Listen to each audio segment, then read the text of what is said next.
up? Good morning. Aloha kakahiyaka. My name's Stu. I'm going to be driving this bad boy. I got Jason Quinn behind me. He'll speak to you throughout the tour. In the back, our communications specialist is jamming.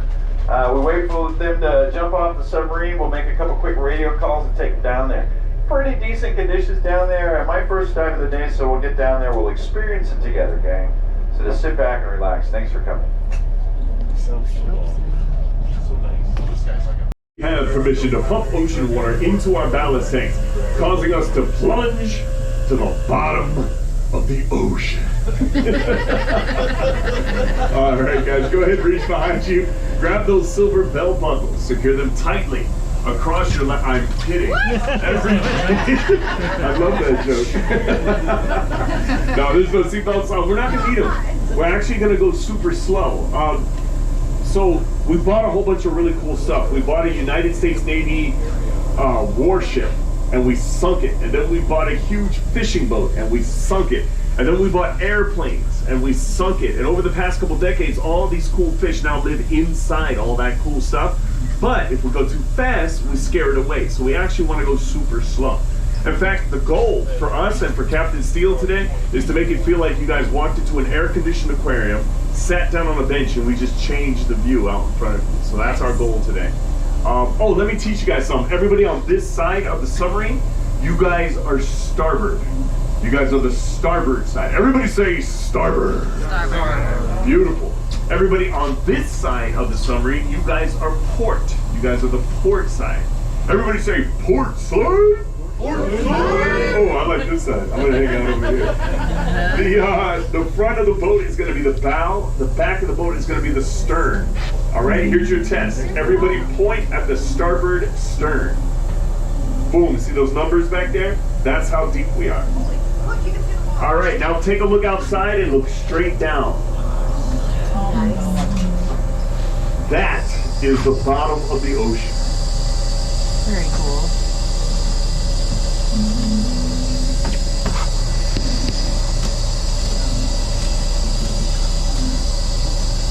Way better than an aquarium.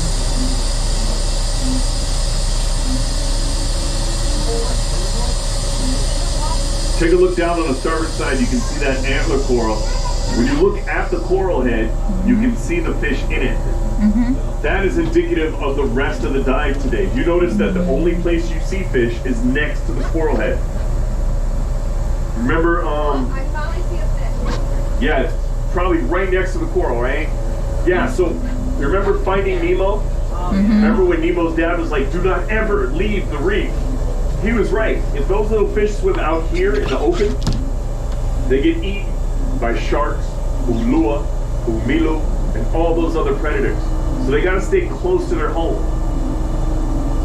Fortunately for us, we built their homes, right? So we built some homes for them. So we're gonna go to each individual home. Think of them as like cities. Nice. Oh, looking straight down, we can see some of that seagrass down there. There's a chemical inside of that seagrass that breaks down tartar on your teeth. So ancient Hawaiians, we used to dry that and chew it, and then it would clean your mouth. It's like dental hygiene. My auntie used to make it for all of us kids, and we had to chew it every day. It worked though, because we never brushed our teeth. I don't know, for you guys, for you kids, some of you kids grew up different than how we grew up. We grew up, you're supposed to leave your house at sunrise and not come back until sunset, right? That's how So we'd be outside, and my auntie was worried that we would get cavities, so she would dry all this, make us chew it, and then we would leave, right? None of us got cavities. Nice. Like 40 kids in her neighborhood, she made us chew this. None of us got cavities. And then she passed away. A year later, we all had at least one cavity. Oh, jeez. So,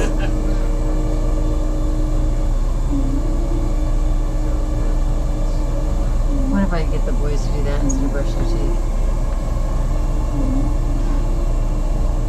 Think they'd choose something? No? I remember talking to her, and she knew all this different stuff with all the different plants. And when she passed away, and when my grandfather passed away, was just thinking about all of the different stuff they used to do with plants. Like if you had a bruise, she could rub this on your leg, and the bruise would go away in like an hour. She had all this cool stuff, and it's gone now. Yeah. You know what I mean?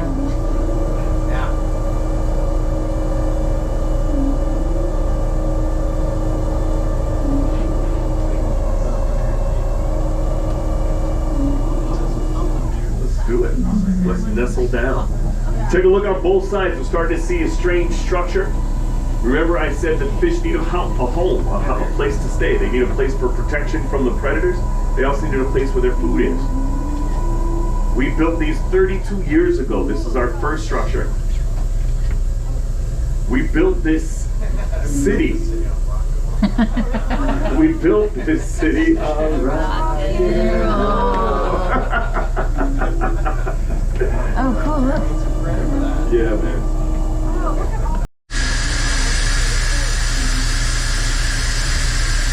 We're going all the way up. Nothing can stop us. All the way up.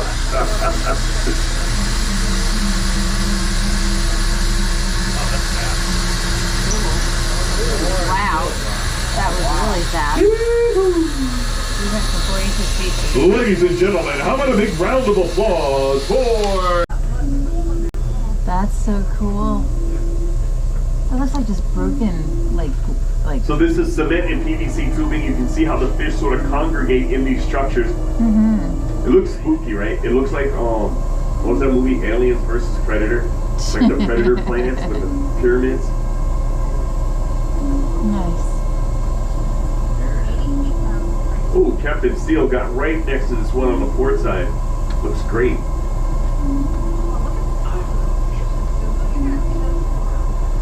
Oh, cool. Look at that. That's a rare fish. You see that white one with the orange ring around it? Yeah. It's called Hawaiian pyramid butterfly fish. It's endemic only to the Hawaiian Islands, and it can only be in a certain water temperature, and it has to be in a certain water pH. So when you start to see those, you know the reef is doing very well.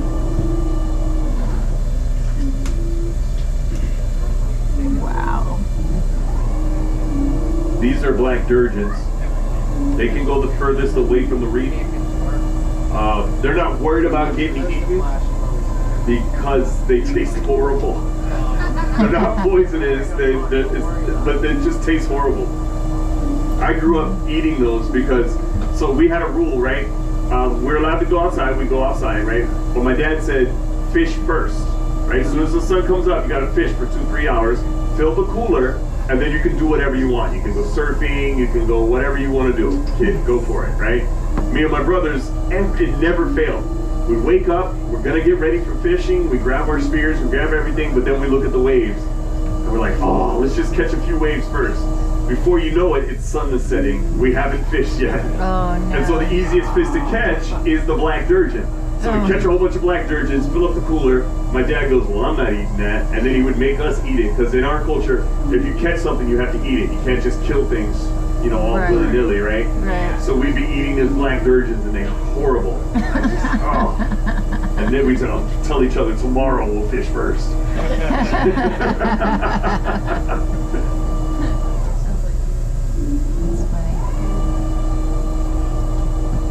Does everybody like sushi? You guys like sushi? Yeah. You know the outside of a sushi roll has that dried seaweed paper? It's called nori. Alright? What we're about to see on the port side is how you grow it. In Japan, they have to grow that seaweed paper. It's cultivated underwater on these large structures that we're about to see. Oh, no problem. I would rather do that first. Anyway, hey, Captain Steel's changing the game. You guys want to try to, yeah, let's do it. I can see a piece of it on the port side. There's a piece of an airplane. We're going to break 100 feet and go look for these sunken airplanes first. Cool. 99, 100. That's 100 feet. How about a round of applause for Captain Steel? Woo. I like it. You just go with your gut, man. Just do it. And I think I see the airplane on the port, on the starboard side. Let's take a look on the starboard side. There it is. Oh, yeah. You're a pilot, right? Airplane pilot? You probably don't like to see this. This is a sunken airplane, passenger airplane. Look underneath. That is the killer. That's the predator right there. Oh, wow. It's an ulua. Its mouth is filled with needle-sharp teeth, and its lower jaw can actually dislocate. It can fit something the size of its head into its mouth, and that one's not even full grown yet. Oh my gosh, look at this. Oh, This is a passenger airplane. It's a Mitsubishi YS-11 twin turboprop airplane that used to fly passengers back and forth between the islands. This may make you feel better. It didn't crash here. Yeah, the company went out of business. We bought 2 airplanes. We put them at 50 feet because we wanted to see airplane-shaped coral reefs, right? But 6 months later, in 1992, Hurricane Iniki picked the airplanes up off the bottom of the ocean, ripped them apart, cartwheeled them across the bottom, and dropped them deep in this valley. Oh, wow. They don't do us much good at this depth because it's too deep to grow coral consistently. So we lost about $1 million. Oh, no. And back in 1991, $1 million was a lot of money. Yeah, now that's a Costco's trip, but back then, that was a lot of money.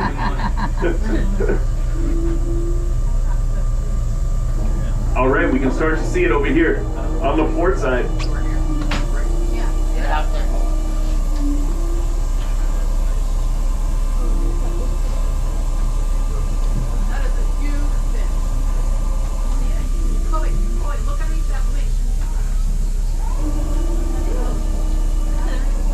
Are you kidding me? I'm not even joking, dude. It's 5 pounds of ground beef, 2 whole chickens, and 1 package of chicken breast is $98. Yeah. Look at that.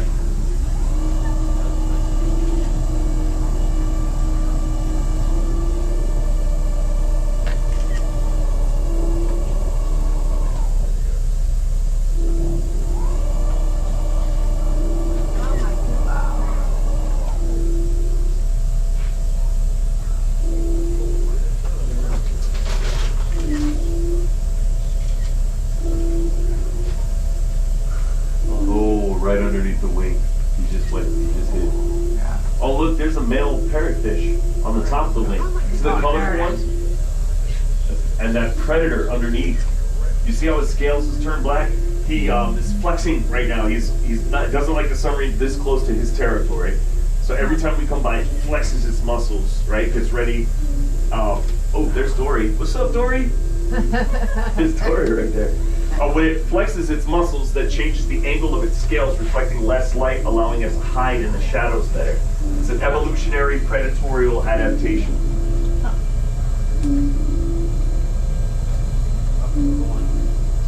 So we're not going to stay down there because of what I said, right? There's not much coral, so there's not much fish. There's only those predators. And the reason they've staked claim to those airplanes is they're super smart. If they get caught by a hook, a fish hook, they swim underneath the airplane and snaps the line.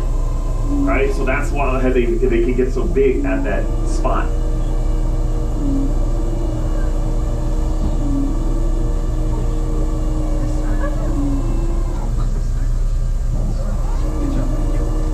All right, so we'll come up to about 70 to 75 feet. So let's take a look on the starboard side first.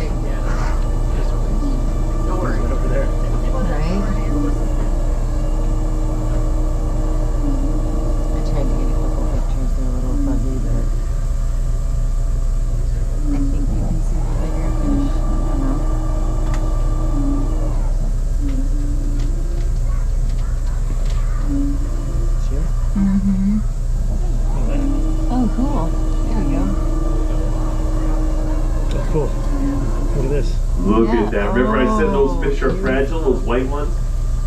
Oh, so pretty. Good to see that many of them. This is amazing. Yes. Look how clear it is, too. This is a sunken ship from World War II. Oh my gosh. It's called the YO-257. Wow. YO is an acronym for Yard Oiler. 257 was its number on the production line. There were 300 of these. Oh, look at my chain. I'm so proud of this. Oh, wow. Me and my friend put this chain here for other scuba boats that they want to use a mooring line.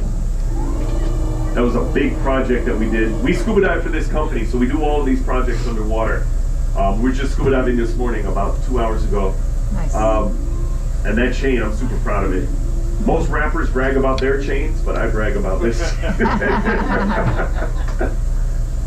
Oh, those fish are beautiful. Weighed about 300 pounds.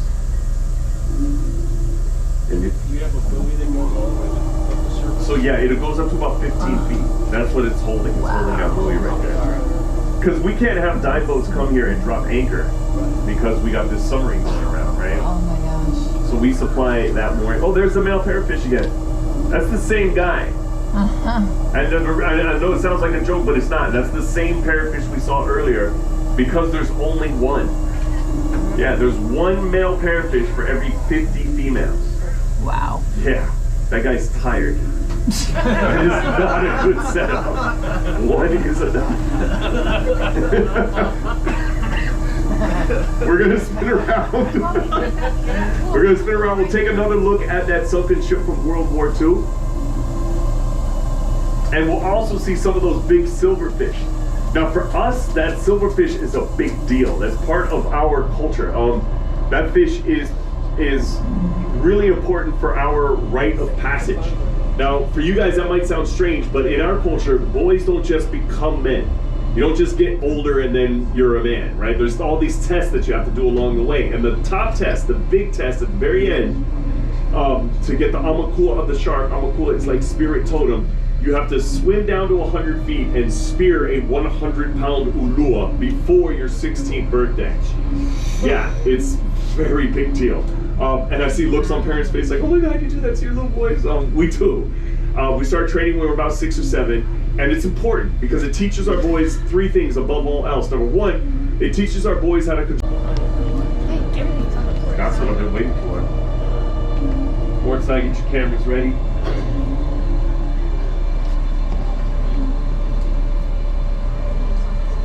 I gotta see it first before I say it.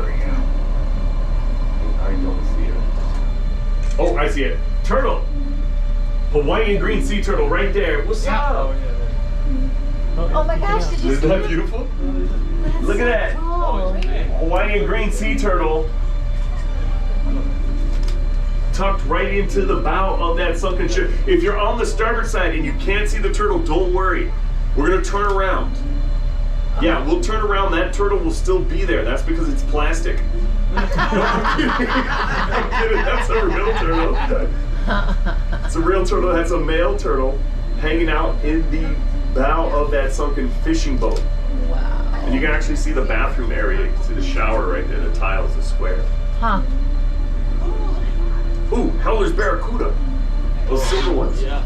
Wow.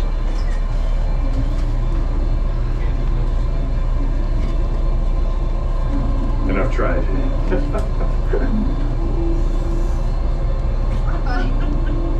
I've basically tried to eat almost all the fish you've seen so far. So because, okay, so remember I told you, kapu, right? Kapu is the Hawaiian word for, like law. It's basically like law, right? And there's like very important kapus when it comes to fishing, and my dad is just super strict with this stuff, as he should be. But the number 2 rules is, number 1, you don't kill things you're not going to eat, and number 2, don't fish more than you need. And these kapus protect the ocean from our greed, right, human greed, but it also protects us from the ocean, because the ocean has a protector against human greed, and that is the shark. So the shark protects the ocean from us, and that's if you spear too much fish, and you're out there spearing, and all that fish is bleeding, that fish bleeds in the water, and eventually you call the protector of the ocean, and it'll come. Right, exactly. So following the kapu protects us as fishermen against those sharks, right? You spear one fish, I spear one of those big silver fish that feeds my whole family for a week, I'm done, I go home, right? The only time I've ever had any problems with sharks is when I broke the kapu. I was 16. This is a rough year for me, 16.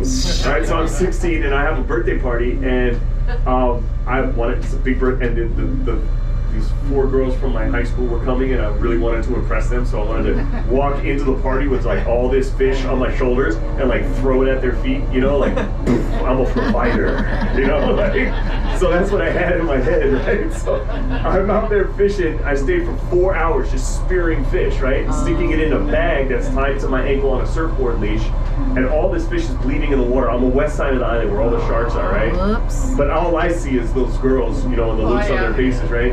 After 4 hours, 12-foot tiger shark comes, grabs the bag of fish, yanks it so hard, pops my right leg out of the hip joint, right? Bow, and I can't move. I'm 60 feet down, holding my breath, looking at this shark, and the shark is like, "Hey, can I have your fish?" And I was like, "Sure, go ahead." So I went to the party with no fish. But I had legs, though. I had like legs and arms. So I mean, win-win. All right, let's take a look on the starboard side. This is the fishing boat, and this is the one that had the turtle on it. It was in the bow, so we're going to see that last. These yellowfish are not indigenous to Hawaii. These yellowtail fish, as we see so many of them, they're actually invasive. But it wasn't the person's fault who brought them here. They were trying to help and inadvertently wound up hurting our snapper population. They were trying to add to our snapper population so that we would take some of the pressure off of our snappers. But turns out these are from Tahiti. The water's warmer in Tahiti. In Hawaii, the water's a little colder, so they don't grow as big, and so nobody fishes them. They're just too small. Those are full grown, so you're not going to eat something that... There's Dory right there, Hawaiian surgeon fish. And oh no, sorry, starboard side. Oh. Turtle took off. Oh. I thought it was plastic. Nope. Where the heck he went?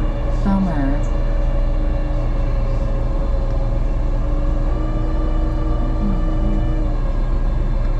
See a bit of that lava flow off in the distance. You can see where that lava comes down and just touches the sand.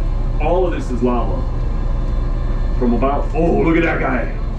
Straight down, starboard side. Look at him. Oh, he's hunting. Yeah. Chasing something. Yes. See that? Yeah. Oh, That was cool. delicious. You open them up, you clean them out, you fill them with Portuguese sausage, bell peppers, mayonnaise, smoked paprika, Maui sweet onions, habanero peppers, and crushed garlic. Stick all that on the inside of the fish.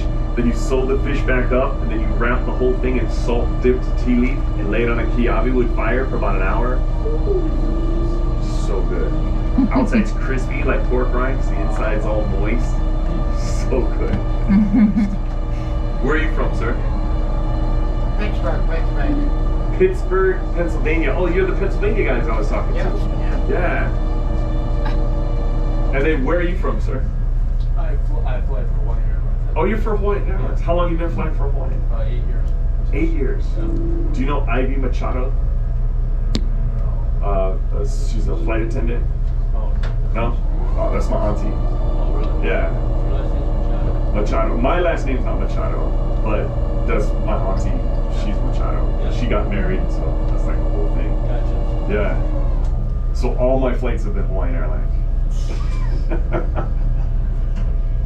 All right, we're back down. That's a starfish, starboard side. Pillow starfish.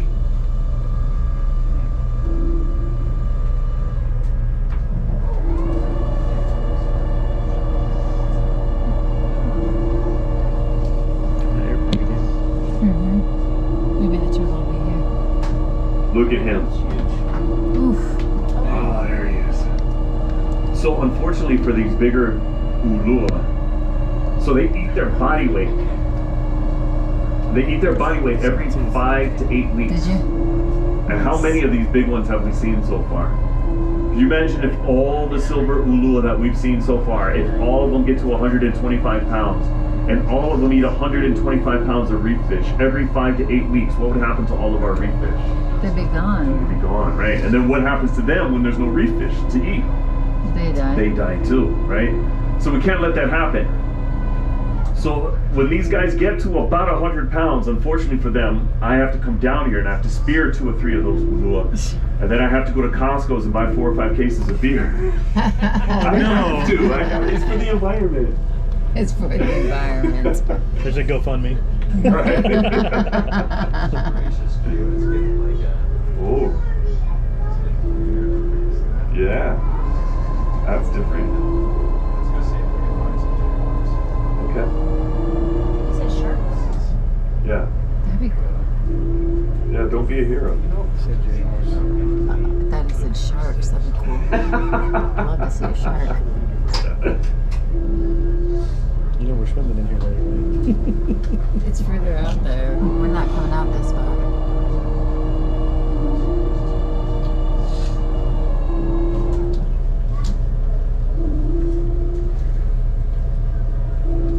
down at this depth, the pressure of the water above you squeezes on your extremities and on all of your whole body. I'm sure. And all of the oxygen that's in your bloodstream gets smushed by the weight of the water above you. And that includes all of the oxygen that's in your brain. Look at this guy going sideways. He's aggressive. You saw that? He banged down sideways and then came up. That's an aggressive motion. All these fish will show a pattern. Every fish has a pattern. And if you recognize the patterns, then you can know what the fish is going to do, and that's how you can hunt them. One of the ways that I knew why, when I told that story about the shark, I was down at 60 feet, right? And I had already been down for about a minute or two when I saw the shark. And the reason I was, when the shark pulled my fish and I turned around, one of the reasons why I'm still here being able to talk to you is because I knew that once the shark pulled the fish, it was actually startled. It wasn't expecting to see me, and when it saw me, it was startled, and it was not in an aggressive stance, right? That helped me to keep my calm, because had I panicked, my heart would have beat faster. I would have used up more of the oxygen in my bloodstream, and I might have had shallow water blackout, right? Which has happened to a couple of my friends and two of my cousins, right? You're down there, you use up all of the oxygen in your bloodstream, and you just black out. And the first thing your body does when you pass out is take a deep breath. Right, so you're done. It's the end. It's over. And that's why when we start training 5 to 7 years old, right, for the first 2 or 3 years, we try to go down 12 feet, 20 feet, 30 feet. But once we get to 30 feet, and we can go down to 30 feet, we have to go to the older uncle. You go to his house, and he teaches you how to control your heartbeat, right? And that is where you're spending a year or two learning how to control your heartbeat, which is a weird muscle.